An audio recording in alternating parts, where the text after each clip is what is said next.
Assalamualaikum Ananda semua. Selamat pagi.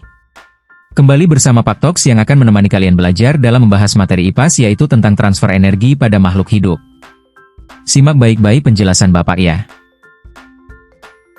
Pagi ini, sebelum berangkat ke sekolah, kamu mungkin makan nasi, roti, atau buah ya? Tapi, pernahkah kamu berpikir dari mana makanan itu mendapat energi? Misalnya, nasi berasal dari padi. Padi tumbuh di sawah, tapi dari manakah energi yang didapat pada padi? Ternyata, padi mendapatkan energi dari cahaya matahari. Ajaib, ya?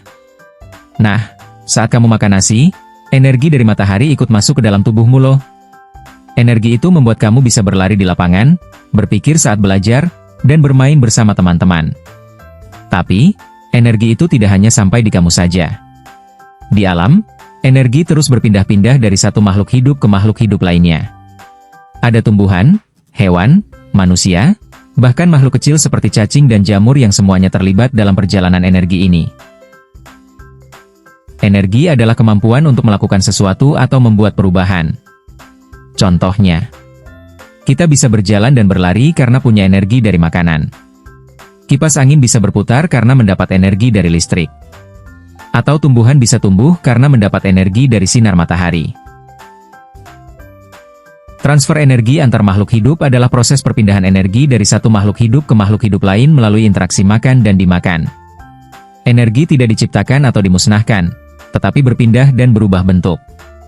Dalam ekosistem, energi berasal dari matahari dan digunakan oleh makhluk hidup untuk menjalankan fungsi kehidupannya. Sekarang coba amati gambar berikut. Gambar tersebut menunjukkan proses transfer energi antar makhluk hidup dalam suatu ekosistem. Berikut urutan penjelasannya.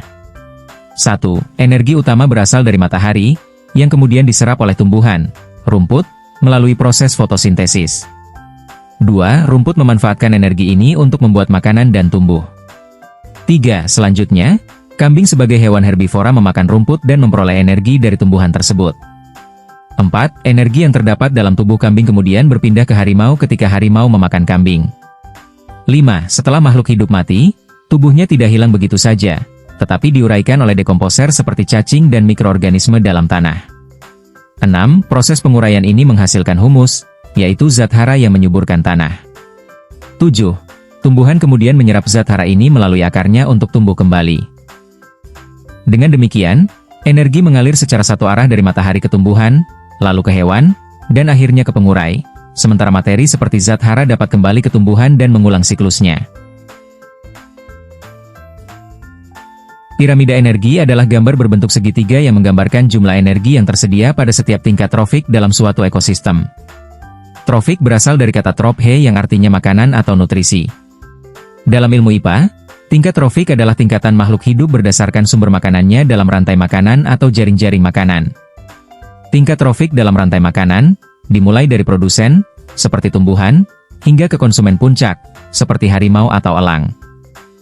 Piramida ini menunjukkan bahwa semakin ke atas, jumlah energi yang tersedia semakin sedikit. Berikut penjelasan tentang piramida aliran transfer energi pada makhluk hidup. Silahkan disimak baik-baik. Pada bagian dasar piramida terdapat produsen, yaitu tumbuhan yang dapat menghasilkan makanan sendiri melalui proses fotosintesis. Tumbuhan menyerap 100% energi dari matahari, dan energi inilah yang menjadi sumber utama bagi seluruh makhluk hidup di ekosistem. Energi yang tersimpan dalam tumbuhan kemudian berpindah ke konsumen primer, yaitu hewan herbivora seperti kambing atau kelinci, ketika mereka memakan tumbuhan. Namun, energi tidak seluruhnya berpindah ke tingkat trofik berikutnya. Hanya sekitar 10% energi dari tingkat sebelumnya yang berhasil diteruskan. Sisanya, yaitu sekitar 90% energi, hilang dalam bentuk panas, digunakan untuk bergerak, tumbuh, bernapas, dan proses kehidupan lainnya. Oleh karena itu, saat konsumen primer dimakan oleh konsumen sekunder, hewan karnivora seperti ular, hanya sebagian kecil energi yang diteruskan. Demikian juga ketika konsumen sekunder dimakan oleh konsumen tersier atau konsumen puncak, energi yang tersedia jauh lebih sedikit. Karena energi makin berkurang di setiap tingkatan, maka jumlah makhluk hidup juga makin sedikit di tingkat atas. Kita bisa menemukan banyak tumbuhan dalam satu ekosistem, tetapi hanya sedikit hewan predator seperti harimau atau elang.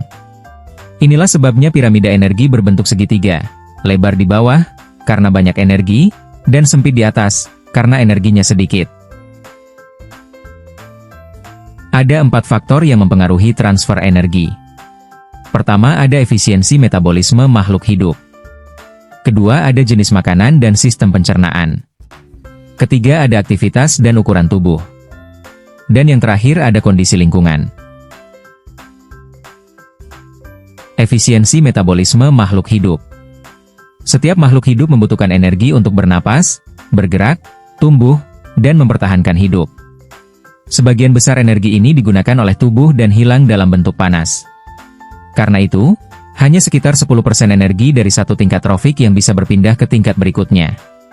Semakin tinggi kebutuhan energi suatu makhluk hidup, semakin sedikit energi yang dapat diteruskan ke pemangsa atau konsumen selanjutnya.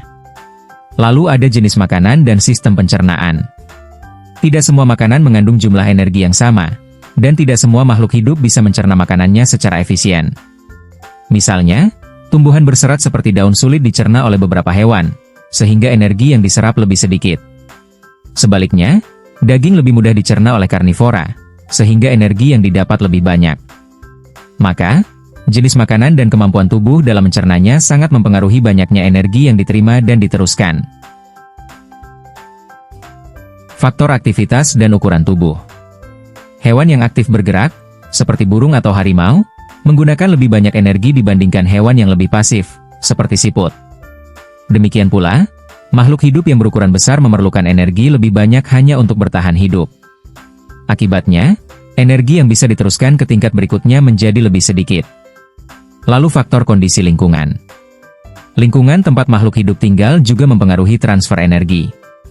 Cahaya matahari, suhu udara, dan kelembaban sangat penting bagi tumbuhan untuk berfotosintesis.